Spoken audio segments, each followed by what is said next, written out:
ठरला.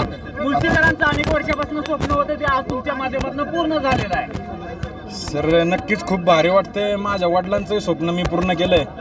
माझ्यावर प्रेम करणाऱ्या जनतेचं आणि कितीतरी वर्षांनी आमच्या गावाला ना आमच्या मुळशी तालुक्यानं आमच्या पुणे जिल्ह्याला आज सगळ्यांची छाती भरभरून आलेली, एवढं सगळ्यांचं प्रेम भेटतंय. खूप भारी वाटतंय आणि माझ्या वडिलांचं स्वप्न सर खरं तर पूर्ण झालंय. पहलवान गेले 2-3 वर्ष तुम्हाला बघ तुम्ही छत्रसालमध्ये तुम्ही प्रॅक्टिस करत होता. बऱ्याच गोष्टीचा त्याग केलेला तुम्ही आणि तुमच्या समोर बरेचसे मोठे आव्हान होते. एक म्हणजे पहलवान शिवराज राक्षे, दुसरे म्हणजे पहलवान महेंद्र गायकवाड. कारण उंच दिप्पाड आणि शरीरयष्टी असणारे, वजनाने जास्त असणारे, ताकदीने जास्त असणारे या दोन पहलवानांचं आव्हान तुम्ही कशा प्रकारे हे केलेलं आहे, त्याला विजय मिळवला या दोघांवर. सर खरं तर याचं मला उत्तर नव्हतं द्यायचं सर.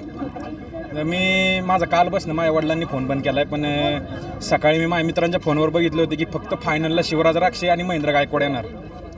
तर मी कोणाला उत्तर नाही दिलं, मी कोणाचा फोन बी नाही उचलला. माझ्या वडिलांनी घेतलेली माझ्या मेहनतीचं मी सगळ्यांना दाखवून दिलेलं आहे आणि माझ्या वडिलांचं स्वप्न मी पूर्ण केलं आहे.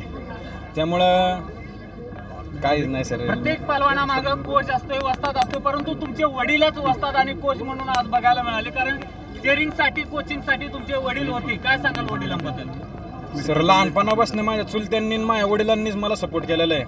घरात सगळे चुलते मोठे आहेत. सचिन मोळा असतील, सागर मोळा असन, माझा चुलता संतोष मोळा असन, सगळे चुलते आमचे इंटरनॅशनल सगळे लेवलचे पैलवान होते. कोणालाच असं माहीत नसेल की आमचे चुलते असे असतील.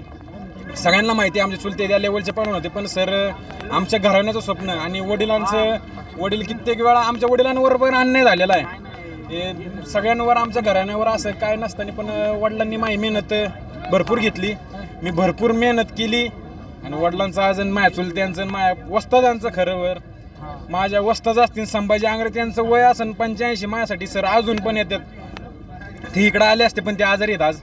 त्यांना खरंच आज गादा त्यांच्यासाठीच आहे आणि माझ्या वडिलांसाठीच मी जिंकलेली आहे. बस नक्कीच पहलवानांना पुढील वाटचालीसाठी शुभेच्छा. धन्यवाद.